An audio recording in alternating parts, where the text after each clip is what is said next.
Hi, this is Reddit Confessions channel. The evening had started like any other, except maybe with a bit more polish. Candlelight shimmered off wine glasses, menus were printed on thick paper, and my tie felt just a touch too tight. We were dining with clients, potential partners for her firm, and I was there as her husband, supportive, smiling, contributing enough small talk to not appear invisible, but careful never to step into her spotlight. And then she said it. "Do you want me to pretend you matter tonight, or can I be honest from the start?" She didn't look at me. Her gaze stayed on her phone as she adjusted her necklace, the same one I gave her on our 3rd anniversary. She smiled at the screen, a subtle upward curve, and let the words hang in the air like perfume, sweet and poisonous. There was no chuckle to cushion the impact, no quick correction to soften the cruelty. Just silence, sharpened by the clink of cutlery and the quiet shifting of posture around the table. I didn't speak. Couldn't. I looked down at my hands. I didn't remember picking up the knife. HR looked away and sliced her salmon with exaggerated focus. Her boss gave an awkward chuckle, as though unsure whether it had been a joke. Nash, her colleague, leaned back in his chair and smirked. "You've got a sharp sense of humor, ma'am. Brutal but clean," he said. And she smiled again, this time directed toward him. That smile, that soft, glowing expression she used to save for me when I'd bring her tea in bed on Sunday mornings. When she told me, I made her feel seen. Now she used it on Nash. I placed my napkin over my plate, pushed my chair back, and left the restaurant. No one stopped me. Outside, the air bit at my skin. I didn't want to go home. I didn't want to drive. I just walked. 3 blocks, maybe 4. When I finally stopped, I found myself sitting at a bus stop, staring at my reflection in the darkened glass, wondering what had just happened. My phone buzzed. Her message, "Don't overthink it. Just a joke." I read it again, and something inside me shifted. That wasn't a joke. That wasn't a mistake. That was a window left open so I could see the truth. And if she wanted to be honest tonight, so did I. I went home. She wasn't there yet. I opened her laptop, the one she kept for emergencies, though she used it regularly when her work machine was too slow. She once bragged about not wasting time with passwords.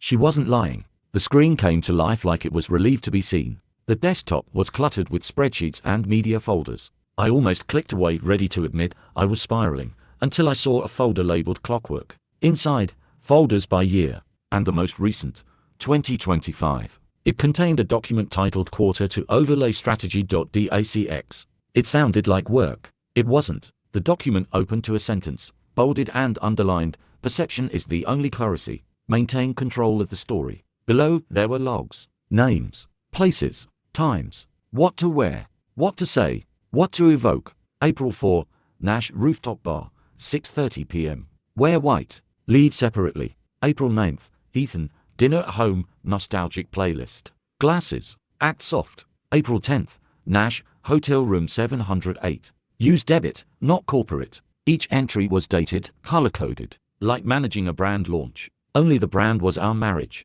There was a subfolder labeled Visual Anchors, screenshots, selfies, text threads, even a few audio memos labeled with dates. I clicked on one dated just 2 weeks earlier. Her voice filled the room. Reminder, coordinate announcement of Ethan's separation with campaign rollout. Emotion creates traction. Frame as growth, no blame. Keep it vague. Friendly. She was rehearsing the press release for our divorce. I stared at the screen for what felt like an hour. The parrot in the corner, Grayson, said nothing. He just watched. Eventually, I stood up, closed the laptop, and made copies of everything. Flash drives, cloud backups, printouts. Not to blackmail her, not for revenge, for clarity. She walked in at 10:41 p.m. I sat at the kitchen table, the printed folder in front of me. She paused when she saw me, coat still on. "Oh," she said. "You're up." "I am." She moved toward the fridge. "You okay?" "I am." She opened the fridge, stared inside, closed it without taking anything. "I texted you." "I saw." She looked at me then, searching for something. Cracks, emotion, a reason to pivot. But I gave her nothing. "When were you going to tell me about the timeline?" She froze. I placed the envelope on the counter. "Open it when you're alone." She stared at it like it was alive. "I'm not doing this with you tonight." "I know," I said. "That's the point." And I walked out. The next week, I didn't answer her messages. I needed space, time to think. 3 days later, she posted the LinkedIn update. "After a transformative decade, Ethan and I have chosen to part ways. With mutual respect and appreciation for our journey, we are moving forward with grace. Please respect our privacy. Attached, a 5-year-old photo of us. Black and white. She was laughing. I had made her tea that day. She'd lost a client. I sat with her all night. She told me I made her feel safe. And now she used that moment to decorate her freedom. I didn't go public. Not directly. Instead, I wrote a quiet essay, published in an industry newsletter. Narrative architecture, emotional framing and the illusion of mutual separation. It was clinical, cold, anonymous, but it hit. Within days, it was shared quietly across networks she couldn't control. Whisper virality. She emailed me. Subject, really. Body, this doesn't make you look better, Ethan. My reply, it wasn't about me. She tried to reach me in person after that. Showed up at my temporary place, holding Thai takeout and nostalgia. Elwood, I think we both overreacted. I watched through the peephole. Didn't open. Not out of spite. Out of peace. Because I wasn't hers to reclaim anymore. I followed the digital trail. There were messages with someone labeled Ashlyn Group. Legal consultants. Asset managers. Communications advisors. The texts weren't romantic. They were surgical. Ashlyn, he's still unaware. Man, quiet type. Useful but fading. They had drafted legal structure, planned the rollout, timed the dinner. It wasn't betrayal. It was liquidation. Then I found Connor, an old friend, her college buddy. His name had popped up several times. I visited him. He didn't look surprised. She said you'd never dig. He handed me a hard drive. Insurance, he said. It contained photos, voice memos, backups. He had doubts. Shed burned him 2 years ago. But he was scared. I thought she was just protecting herself. I didn't realize you were the target. She sent papers next. Separation. Signed. Dated. Her lawyer suggested discretion. But I had already filed mine. And I had included a clause she hadn't noticed. Narrative rights. In cases involving intellectual property, the right to publicly tell your version of events can be secured. She hadn't thought I'd use it. But I had. Weeks passed. I moved into a loft. High ceilings. Quiet neighborhood.